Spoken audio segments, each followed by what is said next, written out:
ప్రపంచవ్యాప్తంగా ఫుట్బాల్ పండగ FIFA world cup 2026 ఉత్సాహాన్ని నింపుతుంటే ఇరాన్ దేశం మాత్రం ఒక తీరని గుండెకోతతో కన్నీటి జ్ఞాపకాలతో మైదానంలోకి అడుగుపెట్టింది. గత ఫిబ్రవరి 2026లో ఇరాన్లోని మినాబ్ పట్టణంలో ఉన్న ఒక ప్రాథమిక పాఠశాలలో జరిగిన ఘోర క్షిపణి దాడిలో 170 మందికి పైగా అమాయక పాఠశాల పిల్లలు, ఉపాధ్యాయులు ప్రాణాలు కోల్పోయారు.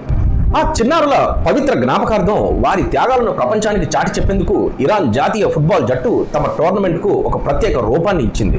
ఈ ప్రపంచ కప్ లో ఇరాన్ జట్టు మినాబ్ 168 అనే పేరుతో బరిలోకి దిగింది. అంతేకాదు తమ గుండెల్లో దాగున్న ఆవేదనకు ప్రతీకగా ఆటగాళ్లంతా తమ యూనిఫామ్లపై ప్రత్యేక బంగారు పిన్నులను ధరించి మైదానంలో భావోద్వేగ భరితంగా నిలిచారు. ఈ ఉద్వేగ భరిత ప్రస్థానంలో ఇరాన్ విదేశాంగ మంత్రిత్వ శాఖ ప్రతినిధి ఇస్మాయిల్ బఘై ట్విట్టర్ వేదికగా ఒక గుండెలు పిండేసే లెగో ప్రేరేపిత వీడియోని షేర్ చేశారు. ఇరాన్ తన ఒంటిపై ఉన్న గాయాలతోనే ఇంకా గర్వంగా నిలబడి ఉంది. విశాలమైన ఛాతీ, అచంచలమైన సంకల్పంతో ఈ దేశ బిడ్డలు ప్రపంచ వేదికపై పోటీ పడేందుకు సిద్ధమయ్యారు. ఒక దేశం మొత్తం చేస్తున్న ప్రార్థనలు మన జాతీయ జట్టుకు తోడుగా ఉన్నాయి. ఆ చిన్నారుల కోసం, మన ఇరాన్ కోసం, మన జాతీయ జెండా రెపరెపలాడటం కోసం మనమంతా ఏకతాటిపై నిలిచి ఇరాన్ అని నిలదిద్దాం. మన యువతకు విజయం, గౌరవం దక్కాలని కోరుకుందాం అంటూ ఆయన రాసుకొచ్చిన సందేశం ప్రతి ఒక్కరిని కదిలించింది. మరణించిన ఆత్మల త్యాగాల పునాదులపైనే ఇరాన్ పట్టుదల నిర్మితమైందని ఆయన పేర్కొన్నారు.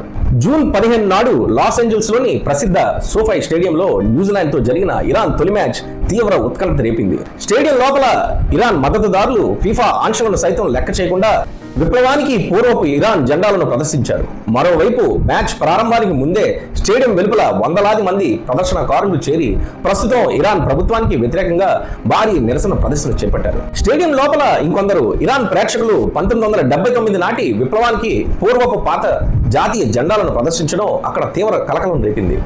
ఇన్ని మానసిక ఒత్తిళ్లు, భావోద్వేగాల మధ్య జరిగిన మ్యాచ్ లో ఇరాన్ ఆటగాళ్లు అద్భుత పోరాట పటిమను కనబరిచారు. 2 సార్లు వెనకబడినప్పటికీ పట్టుదలతో ఆడి న్యూజిలాండ్ తో మ్యాచ్ ను 2-2గా డ్రాగా ముగించి తమ పోరాట స్ఫూర్తిని చాటుకుంది ఇరాన్. ఇదిలా ఉండగా ఈ ఘోర ఉదంతంపై అంతర్జాతీయంగా రాజకీయం మొదలైంది. ఫిబ్రవరిలో తాము దాడి చేసిన ఇరాన్ పాఠశాల ఒక మిసైల్ లాంచ్ ఫెసిలిటీలో భాగమంటూ అమెరికా సెంట్రల్ కమాండ్ చేసిన ప్రకటనను ఇరాన్ విదేశాంగ శాఖ తీవ్రంగా ఖండించింది. ఇదొక సిగ్గులేని అబద్ధమని, తాము చేసిన ఘోర పాపాన్ని కప్పిపుచ్చుకోవడానికే అమెరికా ఈ రకమైన కట్టుకథలు అల్లుతుందని ఇరాన్ ప్రతినిధి ఇస్మాయిల్ బఘై ధ్వజమెత్తారు.